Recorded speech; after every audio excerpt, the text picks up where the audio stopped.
Welcome to JK Bose Foundation classes. My name is Tahir and today we are going to discuss class 10th English JK Bose chapter number 4 The Long Walk to Freedom. Nelson Mandela ने ये basically लिखा है और ये जो extract है इस lesson का ये नेल्सन मंडेला की ऑटोबायोग्राफी जिसमें उन्होंने अपने बारे में और उस स्ट्रगल के जो उन्होंने रेशियल डिस्क्रिमिनेशन के खिलाफ की उसके बारे में है।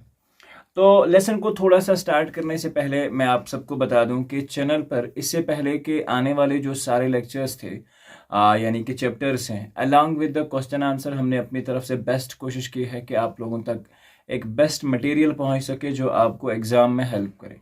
वो ऑलरेडी अपलोडेड है क्लास 10th इंग्लिश प्लेलिस्ट में, तो जिसकी डिस्क्रिप्शन में आपको लिंक भी मिल जाएगी और डिस्क्रिप्शन में हमारे फेसबुक और इंस्टाग्राम की लिंक भी है, तो प्लीज़ वहाँ हमें फॉलो करना ना भूलें। तो चलिए शुरू करते हैं आज का लेसन का नाम है लॉन्ग वॉक टू फ्रीडम और ये है बेसिकली चैप्टर नंबर 4।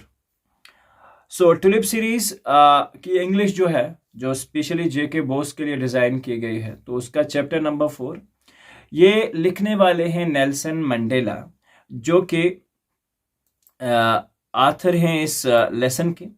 और ये जो लेसन का एक्सट्रैक्ट लिया गया है ये उनकी ऑटोबायोग्राफी से लिया गया है। बहुत ही सिंपल सिचुएशन है। आप सबको मालूम होना चाहिए कि साउथ अफ्रीका, जिसे आज लोग रिपब्लिक ऑफ साउथ अफ्रीका यानी कि RSA के नाम से जानते हैं, यू मस्ट हैव सीन जब भी साउथ अफ्रीका की टीम क्रिकेट खेल रही होती है तो वहाँ क्या चढ़ता है पीछे लिख के RS&A means Republic of South Africa.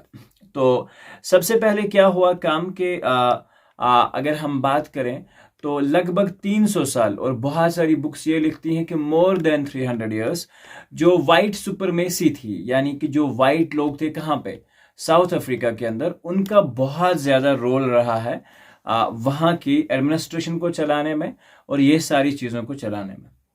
और फिर वहाँ उन्होंने एक लॉ पास किया that was termed as apartheid और ये क्या था कि ये वाइट लोगों को सुपरमेसी देता था और ब्लैक्स के लिए अलग से स्कूल, अलग से कॉलेज या ये सारी चीज़ें डिस्क्रिमिनेट किया जाती थी। ठीक है, इस तरह से अगर आप देखते होंगे तो ये जो रेशियल डिस्क्रिमिनेशन है हर एक कम्युनिटी के अंदर देखा जाता है।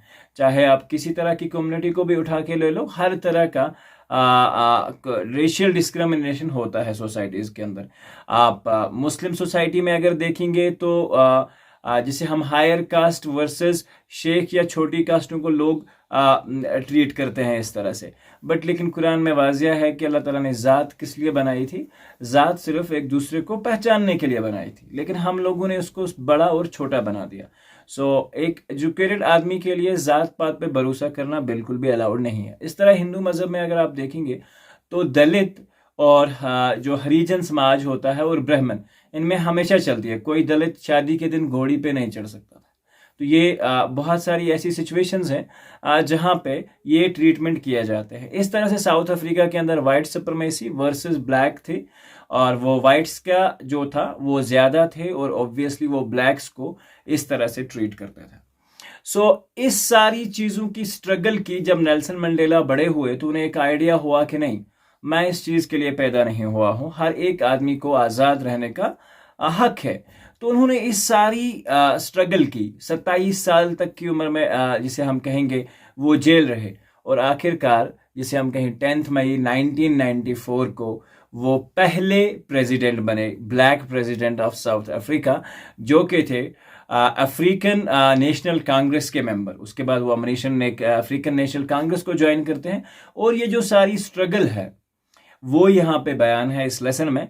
और जब ये थीसिस जिसे हम कहेंगे कि अपनी स्पीच के लिए तैयारी कर रहे होते हैं और जिस दिन इनको इनाग्रेशन करना होता है उस सारी चीज़ों का, जिस दिन इनको ऑथ लेनी होती है, तो उस दिन का सारा सिनेरियो जो है वो हमारे सामने बयान किया गया है। तो चलिए फिर करते हैं अब lesson start. Nelson Rolihlahla Mandela 1918 to 2013 was a South African anti-apartheid revolutionary political leader and philanthropist who served as president of South Africa from 1994 to 1999. Nelson Mandela 1918 में पैदा हुए और 2013 तक वो जिंदा रहे। वाज एक साउथ एंटी अपार्थाइड, जिसे हम कहेंगे कि रेशियल डिस्क्रिमिनेशन के खिलाफ होने वाला एक पॉलिटिकल लीडर था, और ये पहला ब्लैक प्रेसिडेंट था साउथ अफ्रीका का, जो कि 1994 से 1990 तक रहा।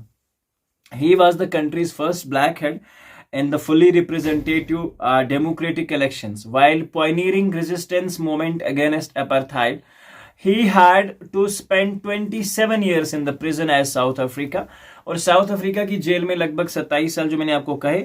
और फाइनली 1993 में उनको पीस के लिए नोबेल प्राइज भी दिया गया था। So the extract has been taken from his autobiography Long Walk to Freedom, और ये जो एक्सट्रैक्ट है इस लेसन का, ये उनकी autobiography Long Walk to Freedom में से लिया गया है। और ये वो दिन का सिनेरियो है जिस दिन सुबह सुबह वो बेसिकली प्रेसिडेंट बनने जा रहे होते हैं, जिस दिन उन्हें लेना होता है। 10th May dawned bright and clear, जिसे हम कहेंगे सूरज चढ़ा, सुबह का टाइम 10th मई का, ब्राइट एंड क्लियर, चमकने वाली एक सूरज की सुबह है, एंड इट्स वेरी क्लियर, मौसम बड़ा ही साफ है। For the past few days had been pleasantly besieged by the dignitaries and the world leaders who were coming to pay their respects before the inauguration. सबसे पहले क्या है कि ये 10th मई का एक साफ हवा वाला दिन, आसमान खुला है, और कुछ दिनों से ये क्या कह रहे हैं कि मैं बिसीज्ड हूँ। बिसीज्ड मीन्स कि मैं सराउंडेड हूँ, मेरे पास बहुत सारे ऐसे लीडर्स हैं या ऐसी डिग्निटरीज हैं जो इस सेरेमनी में पार्ट लेने आए हैं, वर्ल्ड यानी कि इंटरनेशनल गेस्ट्स हैं। The inauguration would be the largest gathering ever in the international leaders on South African soil. So ये इनॉग्रेशन जो है साउथ अफ्रीकन सोइल पे सबसे बड़ी इनॉग्रेशन है। The ceremony took place in the lovely sandstone amphitheater formed by the Union Building in Pretoria. तो ये ceremony कहाँ होने जा रही है? सैंडस्टोन, पथरीले पत्थरों से, जैसे हम कहेंगे रेतले पत्थरों से बने हुए एक एम्पी थिएटर में, जो साइड से मान के चलो गोल होता है और ऊपर से रूफ जो होता है इसका बिल्कुल ओपन होता है, इसे एम्पी थिएटर कहा जाता है। Formed by the Union Building in Pretoria. For decades this had been the seat of white. बहुत अरसा पहले अगर हम ध्यान से देखें तो ये क्या थी? सीट सिर्फ वाइट लोगों के लिए। And now it was the site of rainbow gathering in different colors and the nations for the installation of South African first democratic non-racial government. तो सबसे पहले अगर यहाँ पे आप बात करेंगे ना, यहाँ पे क्या कह रहे हैं कि आज लोग यहाँ वाइट नहीं थे, क्योंकि पहले क्या कहते हैं कि ये सीट सिर्फ वाइट्स के लिए थी, लेकिन आज ये सीट वाइट्स के लिए नहीं थी। आज यहाँ रेनबो कलर्स थे, यानी कि हर तरह के लोग थे इस मीटिंग में, और हर तरह के लोग यानी कि रेनबो कलर्स की तरह, black, white, brown, all the people were there.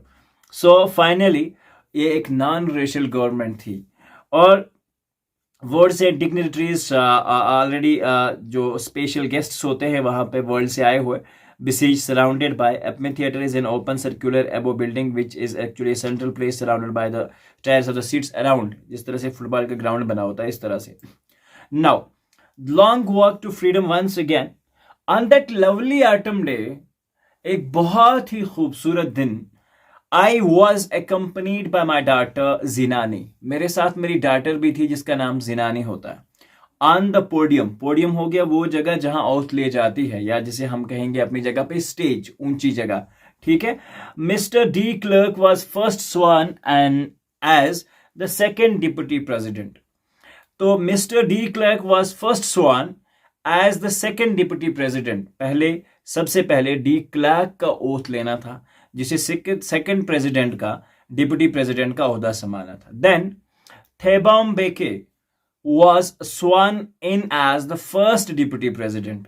तो उसको, जिसे थॉम्बो म्बेकी था, उसको पहला डिप्टी प्रेसिडेंट बनाया गया। When it was my turn, जब अब ये मेरी बारी थी, I pledged to obey and uphold the constitution and to devote myself to the well-being of the republic and its people। So जब ये मेरी बारी आई तो मैंने ओथ लिया कि मैं कसम खाता हूँ कि मैं ईमानदारी के साथ कॉन्स्टिट्यूशन को चलाते हुए डेमोक्रेसी के तहत अपने लोगों की अच्छाई के लिए और अपने मुल्क के लिए काम करूंगा, अपनी लाइफ को डिवोट करूंगा। To the assembled guests and watching world I said, जो असेंबल्ड गेस्ट थे वहां के और जो वॉचिंग वर्ल्ड थी उनको मैंने कहा, I said today all of us do by our presence here confer glory and hope to newborn liberty. Now यहाँ पे क्या कह रहे हैं, today all of us by our presence, सब लोग आज के दिन अपनी मौजूदगी से कॉन्फर कर रहे हैं to give the glory and the hope to newborn liberty, एक नई उम्मीद जाके लेके आए हैं, एक नई सुबह तुलू हुई है। और out of the experience of an extraordinary human disaster that lasted too long, और आउट ऑफ किसके निकाल के लाए इसको हमने, एक ह्यूमन डिजास्टर को जो बहुत पहले हो चुका था।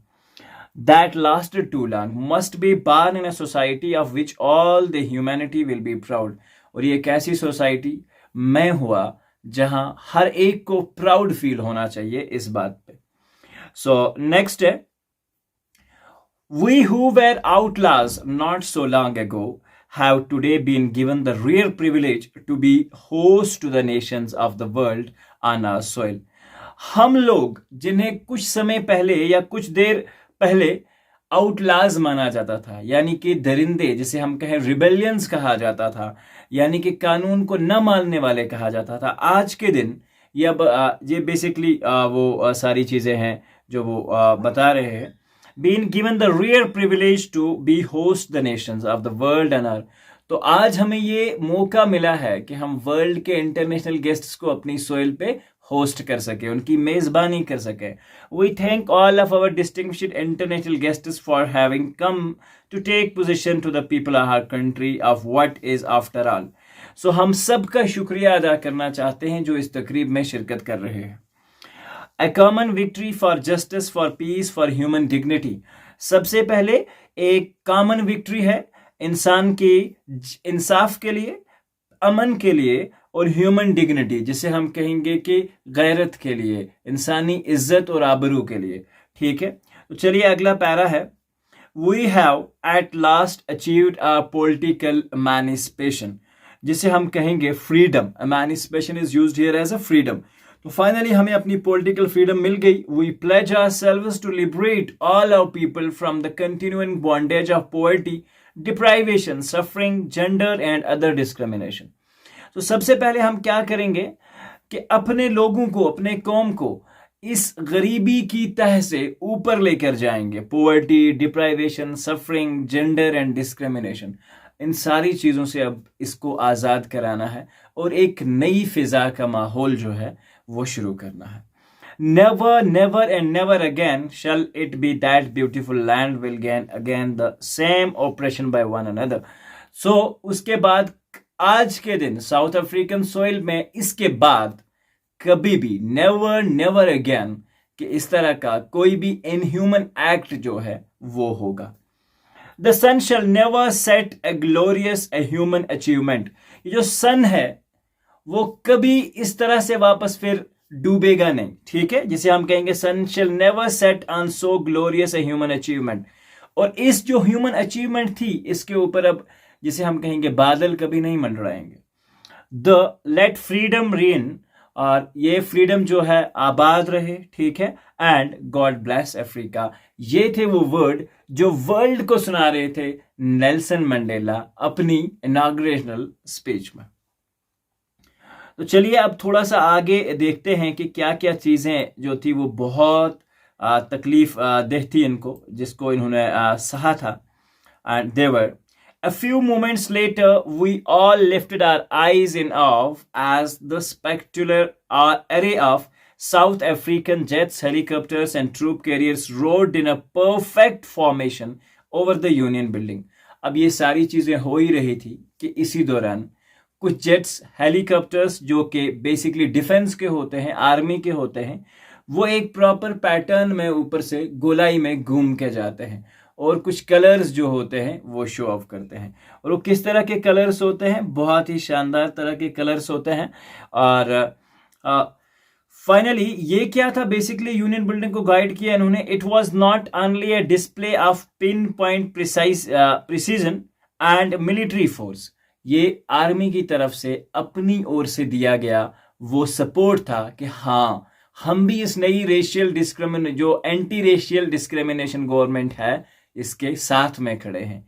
आर्मी ने अपने जहाज़ों को उड़ा के ये अपनी वफादारी का सबूत दिया, लॉयल्टी का सबूत दिया। But demonstration of the military loyalty to the democracy, वो अपनी लॉयल्टी, अपनी डेमोक्रेसी की जो लॉयल्टी थी उस चीज़ को उन्होंने यहाँ बेसिकली शो ऑफ किया। To a new government that had been freely and fairly elected, जो कि एक नई गवर्नमेंट बड़े ही आसानी से, आपको पता है वहाँ टोटल 400 सीट्स थे और 400 सीट्स में से 252 पे नेल्सन मंडेला जो थे वो जीते हुए थे। तो मतलब मोर देन हाफ सीट्स उनके पास थे और एक अच्छी मार्जिनलाइजेशन जिसे हम कहेंगे ना, अच्छे मार्जिन से वो जीते थे वो इलेक्शन। सो ये बहुत बड़ी बात है। सो finally, only moments before the highest generals of the South African Defence Force and Police, their chests bedecked with the ribbons and medals for days gone by, saluted me and pledged their loyalty. हाँ, उससे थोड़ी ही देर पहले कौन आए थे? Defence के officer, police के बड़े ऑफिसर जिनको बैच लगे हुए थे, जिनके ऊपर स्टार्स लगे हुए थे, जो मुझे सल्यूट करने आए थे। बट हर चीज मुफ्त में नहीं मिलती, कुर्बानियां देनी पड़ती हैं। यहां से सुनो, नेल्सन मंडेला 27 साल तक जेल में रहे और आज वही लोग जो कभी उसे क्या समझते थे, अनमाइंडफुल मैन समझते थे, विद रिबन्स एंड मेडल्स, आज उन्होंने सल्यूट किया। I was not unmindful of the fact, मुझे ये कतई तौर भूला नहीं था, of the fact that not so many years before they would not have saluted but arrested me, कि कुछ साल ही तो पहले इन्होंने सल्यूट नहीं बल्कि अरेस्ट करना था मुझे। Finally a chevron of Impala jets left the smoke trail to the black, red, green, blue and gold of the new South African flag। और फाइनली क्या था कि इस तरह का एक फ्लैग जो है, आप देखो मैं आपको दिखाता हूं। सो इस तरह का एक मतलब इस तरह से ये जो एयरप्लेन्स थे ये दिखा रहे थे और इस तरह से उन्होंने वी इम्पाला जो होता है basically chevron is actually V shaped line और स्ट्राइप, इस तरह से मतलब इधर से जहाज जा रहे थे, उन्होंने कलर छोड़ा और उसमें साउथ अफ्रीकन कलर बनाया, यानी कि डिफरेंट कलर्स का। आपने अगर साउथ अफ्रीकन आरएसए का फ्लैग देखा हो तो उसमें हर तरह के कलर्स मौजूद हैं जिनकी मैं बात कर रहा हूँ, यानी कि black, red, green, blue, gold and new South African flag. So ये एक नया था। आव होता है एक फीलिंग, एक अजीब सी फीलिंग, खुशी का, जॉय का फीलिंग जिसे हम कहेंगे।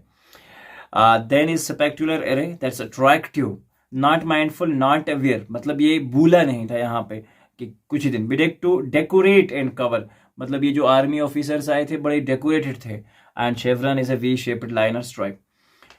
Now coming back to the next part and that is 8th।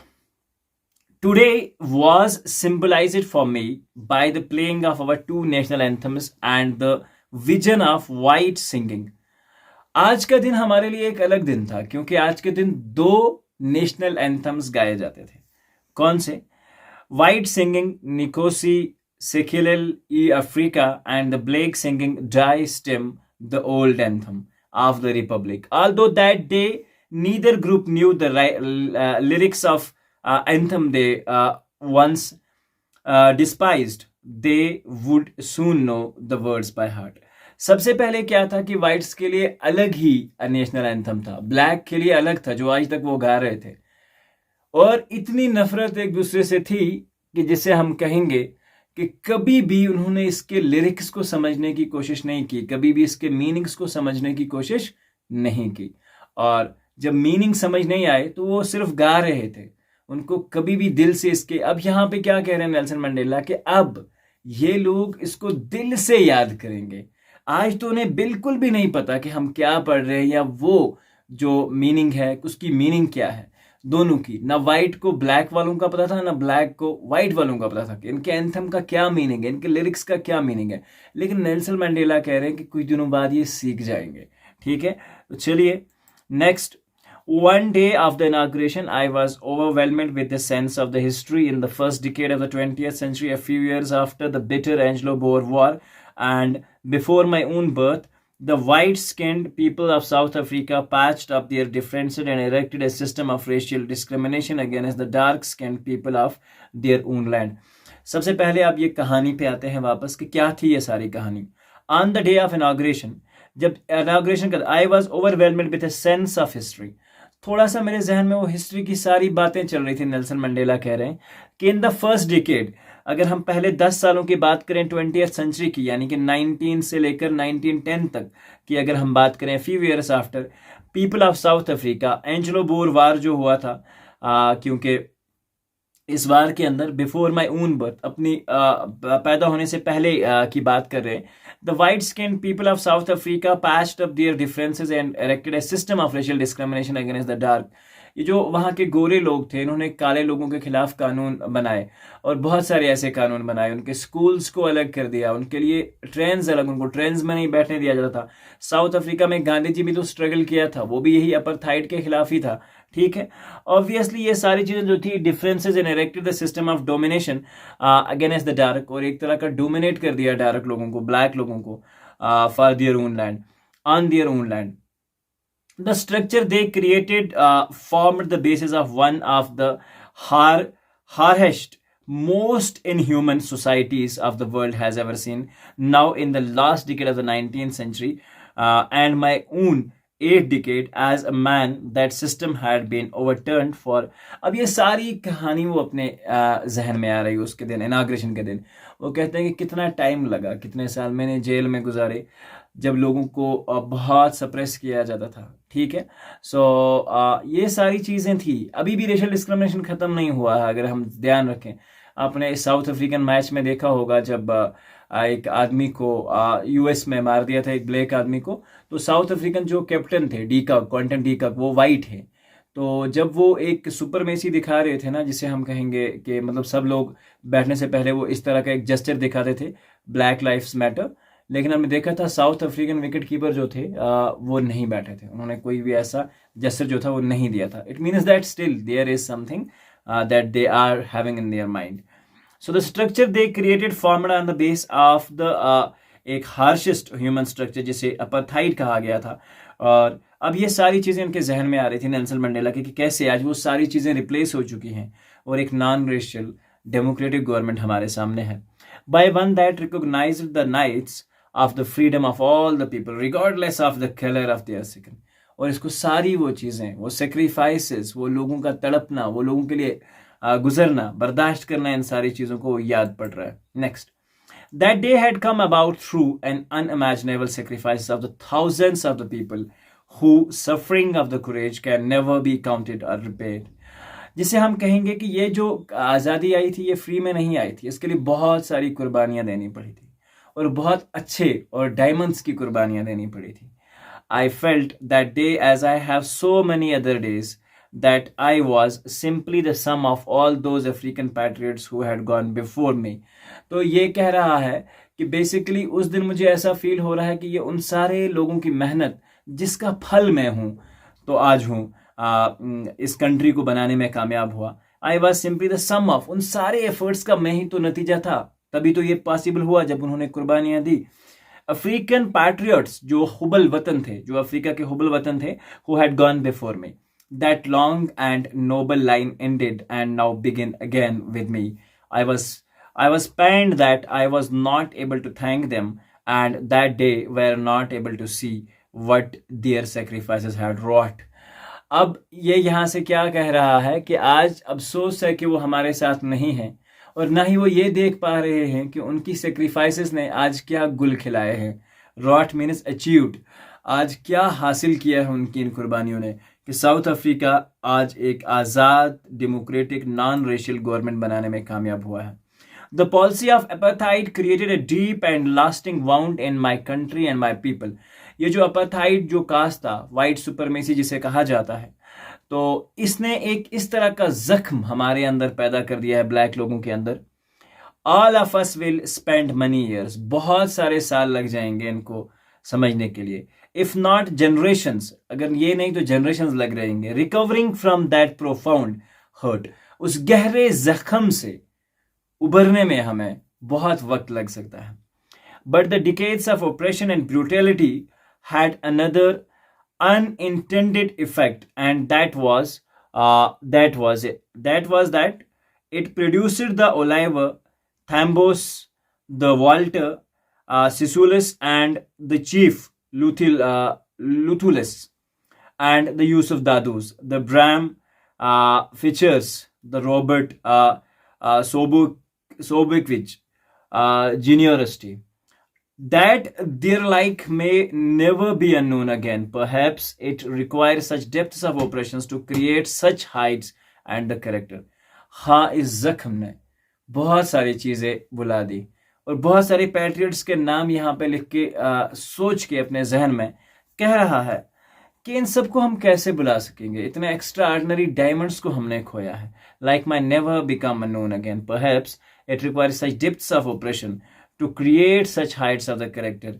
My country is rich in the minerals, कह रहे हैं कि हमारी कंट्री में बहुत सारे मिनरल्स हैं, बहुत रिच मिनरल्स हैं, जेम्स हैं, और बहुत सारे जिसे हम कहेंगे मोती हैं, हीरे मोती हैं। यहाँ हीरे मोती से मुराद ये वही पैट्रियट्स थे जिन्होंने सेक्रीफाइसेस किए थे। Such heights of the character, but I have always known that its greatest wealth is its people. और सबसे हमें ध्यान रखना है, my country is rich in the minerals and gems that lie beneath its soil. यहाँ से ध्यान रखना है, ये कह रहा है उन पैट्रियट्स के लिए जो जमीन के अंदर जा चुके हैं, जिनका सेक्रीफाइस, जिनको डेथ कर दिया, मार दिया गया है। But I have always known that its greatest wealth is its people, finer and truer than the purest diamonds. अगर हम डायमंड से बात करें या बाकी चीज़ों से कंपेयर करें लोगों को, तो ये उससे भी ज़्यादा बढ़ के है। It is from these comrades in the struggle that I learned the meaning of courage.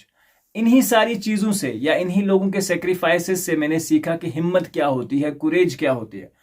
Time and again I have seen men and women risk and give their lives for an idea. क्या कह रहे हैं कि मैंने लोगों को जलते देखा है, लोगों को बिलखते देखा है, लोगों को बर्दाश्त करते देखा है, अपने आप को जुल्म सहते देखा है। किसके लिए? एक आइडिया के लिए, एक सोच के लिए। I have seen man stand up and the attacks and the torture without breaking. मैंने मर्दों को देखा है कि उनको टॉर्चर और अटैक जो था उनके ऊपर किया गया, स्टिल उन्होंने बियर किया बगैर कोई आंसू जिसे हम कहते हैं बहाए। ठीक है, breaking, showing a strength and resilience, और वो अपनी ताकत और रेजिलियंस, बर्दाश्त की कुव्वत जिसे हम कहेंगे, दिखाते रहे। That defies the imagination. I learn that courage was not the absence of fear.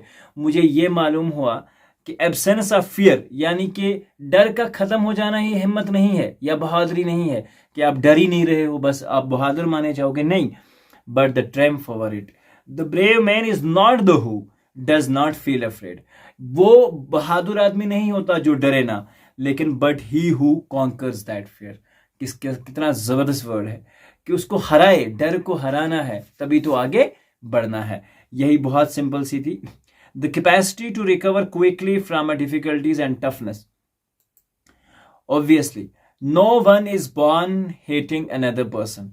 कोई भी आदमी किसी आदमी को नफरत के लिए पैदा, जिसे हम कहेंगे no one is born hating another person, कोई भी नफरत करने के लिए पैदा नहीं हुआ है। Person because of their colour, skin, their background और देयर रिलीजन। किसी भी तरह के लोग से, उसकी कलर की वजह से, उसके स्किन की वजह से, उसकी ज़ात की वजह से, उसके बिलीफ्स की वजह से आप उसे नफरत नहीं कर सकते। People must learn to hate and if they can learn to hate they can be taught to love. For love comes more naturally to the human heart. जिस तरह से लोगों को नफरत करना सिखाया जाता है, इस तरह से लोगों को प्यार करना भी सिखाया जा सकता है। ठीक है, सो ये सारी चीज़ें हैं जो एक सोशल नेटवर्किंग है, इसके पीछे लोगों का डाइवर्ट करके रखना किसी चीज़ के ऊपर। ये कम्युनिटी ख़राब है, वो कम्युनिटी ख़राब है, ये कम्युनिटी ख़राब है, बगैर सोचे समझे, बगैर उससे मिले, तो ये सारी चीज़ें बहुत ही डिफ़िकल्ट हो जाती हैं। किसी को बगैर समझे उसके ऊपर तानाकशी करना या उस कम्युनिटी को बगैर जाने, बगैर उस कम्युनिटी के बारे में पढ़े, ठीक है, तो हम उसको जज करना स्टार्ट कर देते हैं। तो ऐसा हमें बिल्कुल नहीं करना चाहिए। किसी कम्युनिटी को जब हम जज करें तो बेसिकली हमें उन लोगों के साथ रहना पड़ेगा, उनको रियलाइज़ करना पड़ेगा, उनको ऑब्जर्व करना पड़ेगा। उसके बाद अगर हमें दिखे नहीं ये अच्छे लोग नहीं है, then we can just say okay बहुत अच्छे नहीं है या ऐसा कुछ। लेकिन हम बगैर जो फीलिंग समाए अपने जहन में वो बना लिया है, नहीं ये कम्युनिटी ख़राब है। मैं किसी पार्टिकुलर कम्युनिटी की बात नहीं कर रहा, but I am just talking about in a general. हमने समझ रखा है कि दूसरी कम्युनिटी ख़राब है, चाहे वो कितने ही अच्छे लोग हों। दूसरी कम्युनिटी के बारे में पढ़ो, उनके बारे में जानो, और आपके लिए जो सच साथ है या सच राह है उसको चुनो। ठीक है, तो इस तरह से अगर हमने नफरत ही रख ली तो हम हकीकत से हमेशा दूर हो जाएंगे। चलिए, so even in the grimmest times of the prison, when my comrades and I were pushed to our limits, I would see a glimmer of humanity and one of the gods, perhaps just for a second.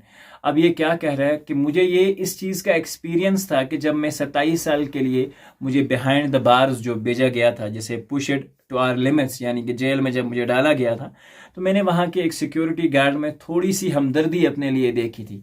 तो उससे मुझे आयदा हुआ था कि हर कोई इंसान नफरत नहीं कर सकता, सीखना पड़ता है। ठीक है, I would see a glimmer of humanity in that God, so but it was enough to reassure me and kept me going on. और यही चीज थी जिसने मुझे एश्योर किया और कहा कि नहीं, लेट्स गो ऑन, हारना नहीं है। Man is goodness is a flame and that can be hidden but never extinguished. इंसान की अच्छाई एक फ्लैम की तरह है, एक शम्मा की तरह है, जिसे हाइड तो किया जा सकता है बट बुझाया नहीं जा सकता। कितनी जबरदस्त इंपॉर्टेंट बात कही है यहाँ पे।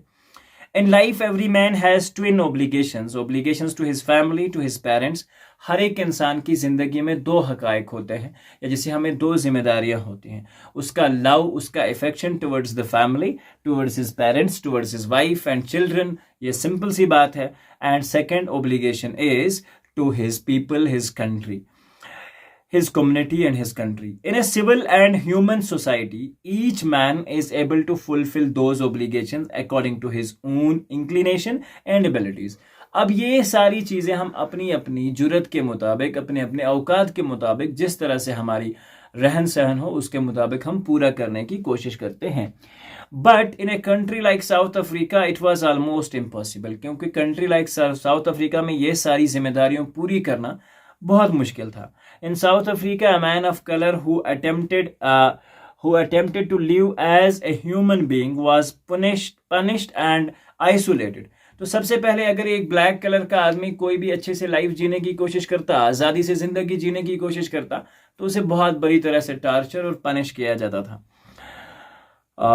In South Africa, a man who turned being punished and isolated. In South Africa, a man who tried to fulfill his duty to his people was inevitably ripped from his family and his home and was forced to live a life apart, to choose a place from the people above my family. But अब सबसे पहले अगर इस तरह की life जो लोगों के लिए कोई जीना चाहता या एक आज़ाद जिंदगी जीना चाहता, तो उससे क्या प्रॉब्लम थी?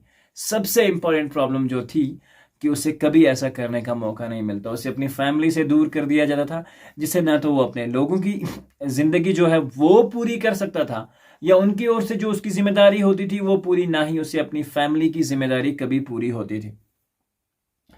But in attempting to serve my people, I found that I was prevented from fulfilling my obligations as a son, a brother, a father, as a husband. So ये कह रहे हैं नेल्सन मंडेला कि जब मैंने अपने लोगों के लिए काम करना स्टार्ट किया, उनके लिए अपने सर्विसेज देने शुरू किए, तो मुझे रोका गया। किससे? एक बेटे का हक अदा करने से, एक बाप का हक अदा करने से, एक फादर की तरह रहने से, एक हस्बैंड की तरह रहने से, एक भाई की तरह रहने से। मतलब इसको सिंपली कोई भी चीज अलो नहीं की गई। I was not born with a hunger to be free, I was born free in every way that I would know, free to run in the fields to near my mothers. I was not born with a hunger to be free.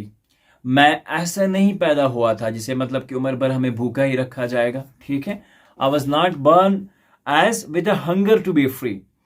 I was born free. मैं पैदा आजाद हुआ था, मैं बंदिशों के लिए पैदा नहीं हुआ था। सिंपली क्या कह रहे हैं कि मैं बंदिशों के लिए पैदा नहीं हुआ था, मैं आजाद पैदा हुआ था। फ्री इन एवरी वे, हर एक तरह से मैं आजाद था। That I could know. Free to run in the fields, मैं फील्ड्स में चाहे जितनी दूर तक दौड़ सकता था, कोई कुछ नहीं कहने वाला था।